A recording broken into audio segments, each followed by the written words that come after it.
Hello and welcome back to another episode of Rock M Reacts. This time following a Missouri victory, 78-70 over Loyola-Maryland on Saturday morning.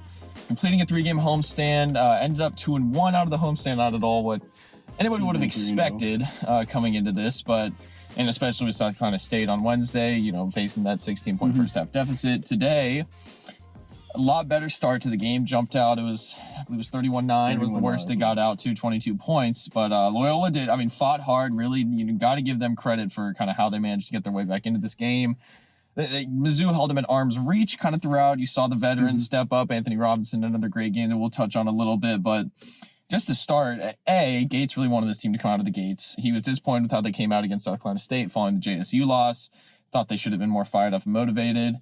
Seemed like today they certainly were. I look at a lot of the perimeter defense, for me at least, was really what seemed to spark them. I think Nick Honor, Anthony Robinson, even Noah Carter out there, just very intense ball pressure. I think Loyola's ball handlers really struggled. Not that they weren't, definitely not the strong point of that team was their point guard play, and I think that really exposed them today with how, Anthony Robinson led the way with 5 steals. Team recorded 14 as a whole.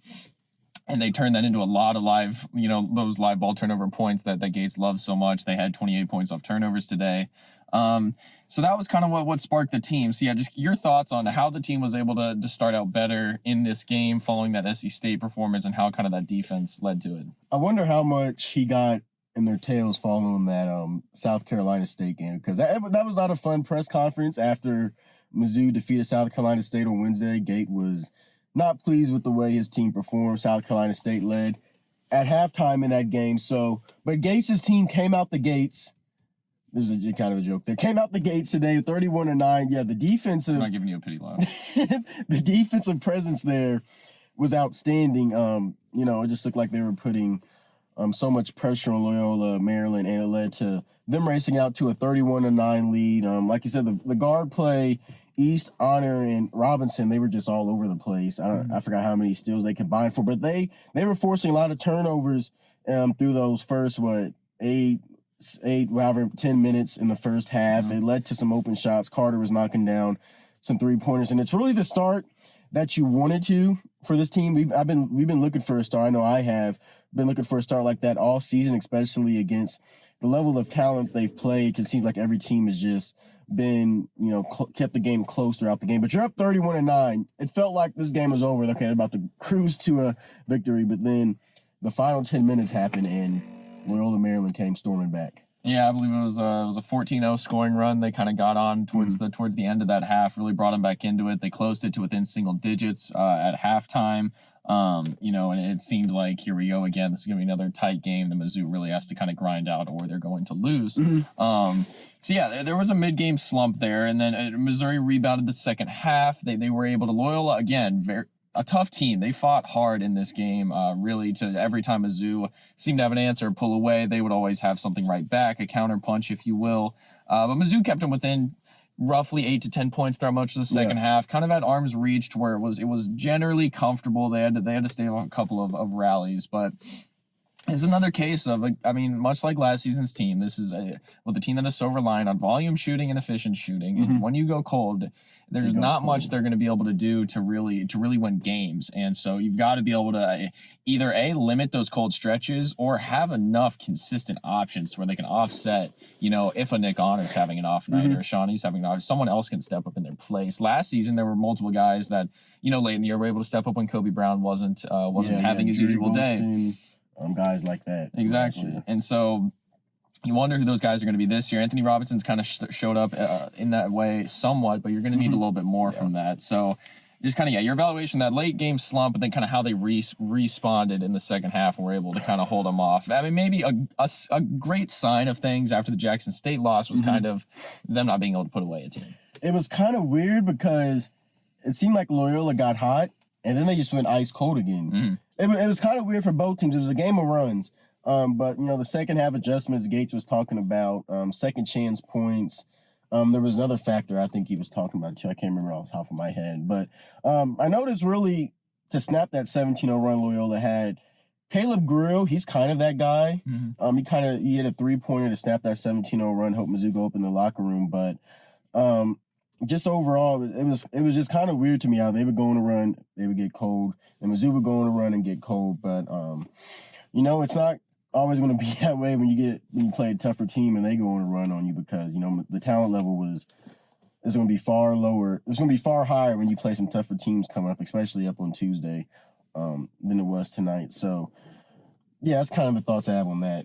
And it came down to a lot of, especially late in the game, the stars showing up. I think it was your three team captains. Your three captains and Anthony Robinson, kind of as that quartet right now that have been the most consistent. I'll go ahead and call. I think Noah Carter, at least wire to wire throughout every game, has been the most consistent player in the fact that he's been consistently scoring. He hasn't had any major cold stretches. He's been playing significant minutes. He's been on the glass. He's been reliable in every facet. Not necessarily standing out per se, but you know what you're getting from him night in, night out. Nick Honor, you've had some instances where he's not shooting enough, or, he said post-game the coaching staff had told him that he wasn't being aggressive enough on defense. Which was present today, so they definitely got in his tail there. Exactly. He said after the game that was definitely something he focused in on coming into this game. But he's been a guy that's really only had kind of these big spurts. You look at the second half against Minnesota, obviously, but you look at some other second half instances. Sean East, I would argue, has also been consistent in that regard, but he's even had a couple of games where he scored single digits and had a very quiet night. He ended up he had 17. 17, okay. Yeah, he was second to Carter. Carter led the way with 18. He was their offense over the final 10 minutes, Sean East was. And he also did it quietly, too. And he also led with 4 assists as well, which was another big deal for him. But, yeah, I saw, at least for me, in my perspective, of those 4 players, because, outside of those 4, you look at the rotation. Gates said the rotation is still figuring itself out. Yeah. You've got Jesus playing less minutes than he was, Tanjay playing less minutes, Vanover's really playing less than Butler and Pierce at this point. And you kind of go down that list. Grill and Bates have seemed to be the mainstay rotational wing guys that are getting pretty consistent minutes. Bates got into some foul trouble today. That kind of prevented him from really playing some significant minutes. Kurt Lewis provided a spark today. He had a 3-pointer, I think, didn't he? He did, yeah, from the corner. I remember that. But they're still really working out who's going to be past Anthony Robinson on the bench. Who are those guys you're going to be able to rely on 7, 8, 9 that are going to give you those quality 10 to 15 minutes a game. They don't have that yet. So you're looking at Noah, most consistent. Sean East is he's the guy you're looking to for a bucket when you need it at this point. And Nick Honor is kind of your rock that you're relying on that can spark the team on either end. But Anthony Robinson, led the team with 5 steals tonight. He was one of the biggest proponents or kind of motivators on that perimeter defense that we were talking about. But also just offensively looks so comfortable on the open floor. He's so fluid and knows how to finish around the rim. He's got a great shot as well. That's something that's been really impressive to see so far. And he just seems so mature out there. I forget who he came on the floor with earlier today, but he was the first guy off the bench today. And it seems like that's going to be the case going forward. Gates even quoted saying post-game, the only thing that I've seen that's consistent about this team so far is Anthony Robinson being one of the first players off the bench and being, giving us significant effort when he does and really providing us with a lot. So he called out Aiden Shaw for not doing enough today, Connor Vanover as well. And it's just kind of, it's a lot of guys that Aiden Shaw expected to take, a slight offensive step forward, but also just rebounding. He's had some flashes. Yes, the blocks on Wednesday were nice, but Gates looked at 2 rebounds in 14 minutes, 1 rebound for 7 minutes. 7 minutes. Not what you need out of them. So, yeah, your takeaway just the personnel on the rotation, kind of where it stands right now. I've been saying this for a while now. Anthony Robinson, he looks just like a confident guard out there. He doesn't look like a freshman, which is good. Like when he gets out on the court or just on the offensive and defensive side, he just knows what he's doing. You can attack the bucket, you can shoot the 3-pointer, and he's 5 steals a day. That's amazing. 5 steals and 5 rebounds. So I hope he stays all 4 years. And there was a point in the game where you had all 3 freshmen on the court with Butler. Butler's a good defender. I believe he hit a 3-pointer as well. And then Pierce actually got some minutes. So like we said, this coming down here, it's great seeing you have your freshmen in here contributing well. As far as the rest of the rotation, for me personally, I don't really know. I don't know if these guys are just kind of cold right now and just haven't gotten into the groove yet. The only other one that I would say that I'm really comfortable with is probably Caleb Grill. It seemed like he's played great, mostly in that middle 8. He can give you a 3-pointer when you need it. He had a nice rebound in the game. I don't know if it was actually a putback. It was in the first half. He had a putback rebound and he put it back up. It was a little it was opposite rim side. He kind of had to scoop it underneath around the rim, kind of with his right hand on the left side. It was very difficult. Yeah, he's old enough and he's a savvy veteran. I'm still waiting. I feel like he has a big game coming up. Hopefully it's against Kansas. But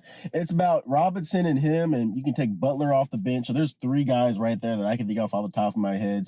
Like you said, Bates, Carlisle, Martin, Shaw, and Vanover also. It's just been real inconsistent. You don't get a really good night in and a night out, good performances from them, and you're still waiting on that, which we hope that it'll come alive here, especially over this 5-game stretch that they're about to embark on. But you're really about 6, 7 deep right now that you can confidently say that can come out and perform. Probably not even that, but it's something that's got to improve going forward. Which one of the things we talked about coming into this homestand was, establishing that rotation, that depth, and also getting a lot of these depth pieces some more confidence, have a couple successful offensive nights, and just really kind of have your main threats emerge throughout this homestand. I don't think coming out of this you accomplished everything you want to. I think Gates will be the first to admit that. State, but you also just didn't.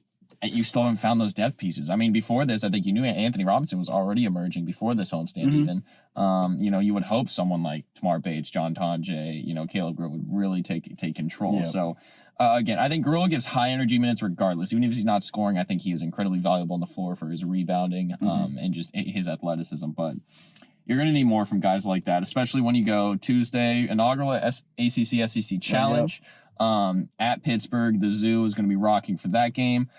Pitt, unless I'm mistaken, just went 0-2. I think they beat Oregon. You're right. They beat Oregon State, lost to no. Anyways, all I know is that Pitt did not go undefeated I believe they played in Brooklyn this past week during Feast Week. So the Panthers are also looking to pick up some quality non-conference wins to build up their tournament resume. They're a deep team, very experienced, brought a lot back from their roster last year that went on a little mini run out of the first 4 into I believe the round of 32. And they beat Iowa State, lost to Xavier, I believe that's correct. They beat Iowa. I know they beat the mess out of Iowa State. Yeah, something along those lines. But so it's going to be tough. Pitt's a bigger team. They've got some depth in the front court. Some really solid wings that can get to the bucket and score. Mizzou's going to be another tough road environment up in the north. I won't say northeast. Minnesota's not northeast, but up in the north. Yeah, we'll go back up north. Good thing you're not playing outdoors up there. Oh yeah, but it'll be interesting because it's going to be Jeff Cable's going to have his guys ready to play. They're going to be a tough bunch. I think Mizzou's going to be really challenged on the glass, especially. It's going to be a game where you really would hope that Vanover or Butler or Pierce can give you some really big minutes down low and competing on the glass and being able, because you can't walk in there, get out-rebounded by 10 plus and expect to win. It's going to take a better shooting performance than they've shown the past couple of games as well. And it's kind of a crossroads this season because this Pitt matchup starts a stretch in December that's full. Loaded. Yes, you get a full week off between a lot of these games, but they're big. Wichita State, Kansas, Illinois, Seton Hall, and then you close out with Central Arkansas. So there's your tune-up before the SEC play. But it kind of all comes down to this. If you go winless in this stretch, or even if you only win one of these games, you're starting very, very far behind the 8 ball if you're looking at making the NCAA tournament. So what are you looking out for on Tuesday night in the Zoo? Go in there and just fight. Go in there and fight. Don't get behind like you did in Minnesota, or don't let Jackson State finish you off like. Don't let Pitt finish you off like Jackson State did. Kind of, if you want to come out with a win, put together that first half against Memphis and that second half to Minnesota, and just combine the two. I wouldn't say any game isn't winnable for this team. I wouldn't say that, but you would like to go in there into the Pete and come out feeling more confident with this team than probably what most of the fan base externally is feeling right now. Like you said, this stretch that they're about to go on, this 5-game stretch is tough, and if you lose 2 or more, I would say, then you're going to be in deep trouble if you still have NCAA tournament aspirations. But just go in there and give a good, hard-fought battle. Like you said, protect the rim, play good defense, and you can possibly come out of the Pete with a victory on Tuesday, which would be amazing for this team considering how the season has started so far. Yeah, and I think the biggest thing you look at is going into an environment like that. They were able to handle the barn fairly well, but yes, I think closing games out has been something they've struggled with these past couple of years. And I'll say this, I look at this team, and you don't, Gates especially does not like comparing this team to last year's team. Very different personnel, and teams take different times to mesh. But I will say this, I think the floor of this team is lower than last year's, purely because last year you had Kobe Brown, who could be a great equalizer. I think you had a little bit more overall team experience.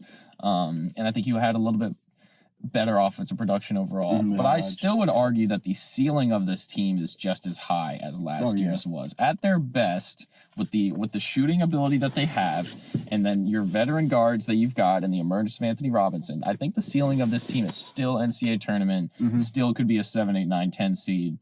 It's going to take a lot more work than it did previously. But again, Gates did say the benefit of having the schedule and the difference between this year and last. At this point last season, all the statistics were great. You were undefeated. You were beating teams by 15 to 20. But you didn't really know who you were until you played Kansas. And then you figured out we still got a long ways to go. Mizzou already knows it's got a long ways to go at this point. Now it's about what are the steps to getting there. And he purposely, is what he said, he scheduled these opponents because he wanted to schedule to where teams were playing Mizzou's weaknesses. Their strengths were Mizzou's weaknesses. And that's kind of what he's done with the schedule they've put together so far. So that's why, in a way, you can say, which is really no excuse why Missouri's been struggling type of these games. He wants to go through adversity now than what they had to later in the season last year after they opened up, 9-0. So it's kind of it could be a good thing for you, but we won't really see that until this next upcoming month. Because again, I mean, one could argue last season, you look at it, I mean, sure, there was the great one over Illinois, whatever, but that team didn't hit its stride until midway through SEC play. You still had those performances against A&M and Florida that really were rough. So again, maybe this team hits their stride earlier on, maybe it's later on, who knows. Every team is different. That's something we've certainly learned this season, but that'll wrap it up for this episode. We'll be back next Sunday, post-Wichita State game at Mizzou Arena for another episode, but for Jaden Parker, that's it. Thank you, everyone, for tuning into Rock M Radio, a proud partner of Fans First Sports Network. If you enjoyed this episode and would like to see more just like it beamed directly into your personal device, just click the subscribe button below. Beep. And you can find this podcast through the Apple Podcast app or for iPhone, or the Google Podcast app for Android, or whatever app you use to listen to your podcast. We are also available on Spotify. Just search for Rock M Radio. And if you like other sports, Fans First Sports Network is a podcast network that has coverage of all other teams, Major League Baseball, MLS, NFL, whatever you want to listen and read about. It is a great network full of really fantastic podcasts. So look them up and subscribe to any and all of those podcasts. Rock M Radio will be back with more episodes coming soon. Thanks.